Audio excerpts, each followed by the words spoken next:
As Dan mentioned, maybe the biggest trade that will get made has been made. That was yesterday. Let's go to L.A. That is our next stop because the already loaded Rams got just a little more loaded, maybe a lot more, after trading for Von Miller, the 32-year-old with 4.5 sacks this year, joining a defense that already has a league-leading 25 sacks on the season. The Rams also lead the league in pressure percentage. They're fourth in pass rush win rate, which counts when the block is beaten within 2.5 seconds. Bottom line, Aaron Donald and Von Miller are first and fourth in sacks, respectively, since 2014.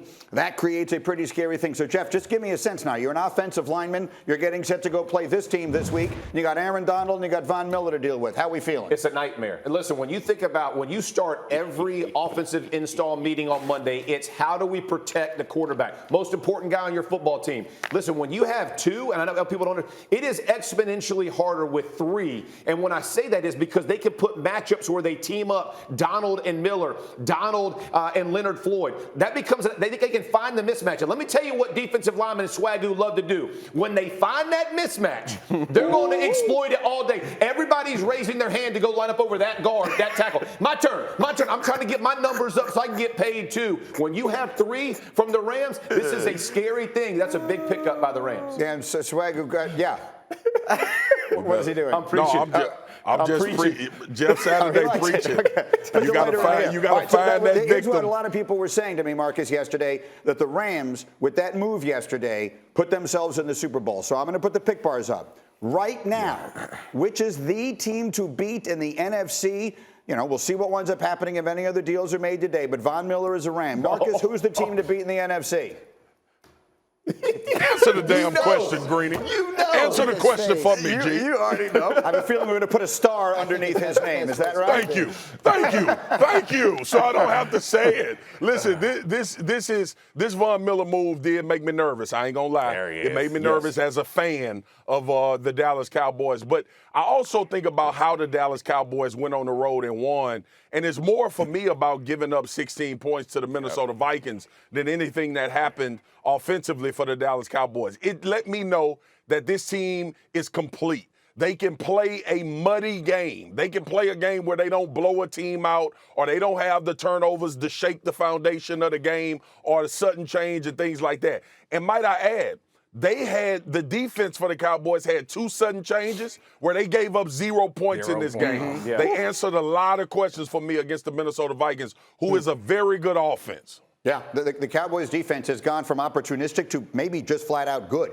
Jeff, who's the team to beat in the NFC? Did Tom Brady retire? That's my only question. Like, I know recency bias. We didn't play good in New Orleans. He threw it to the other team.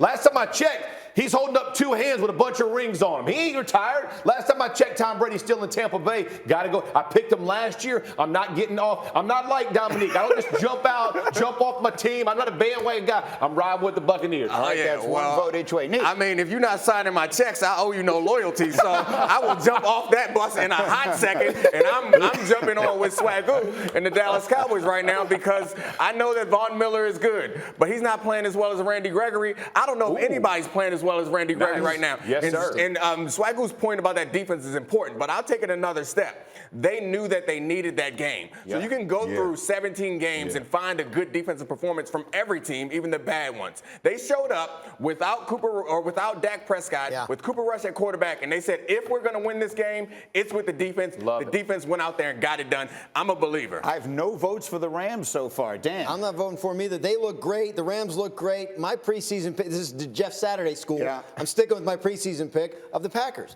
I mean, they're 7-1. I like and they don't get involved in these discussions very often, but they won a game on Thursday night without a lot of their best players in the lineup, similar to what Dallas did on Sunday night, quite frankly. And I think that shows they have some roster depth that could hold up as the season goes along. Why are you looking at me like Where's that? your pick? Well, there's no room on the screen for me. I mean, my goodness. We can move the shield off. Are you scared to put it out there? I'm a pass first point guard out here. Right? No, ain't no pass first. Every now and again, I'll spot up for a three, but right now I'm more than happy to let you guys put that up there. Thanks for watching ESPN on YouTube. For live streaming sports and premium content, subscribe to ESPN+.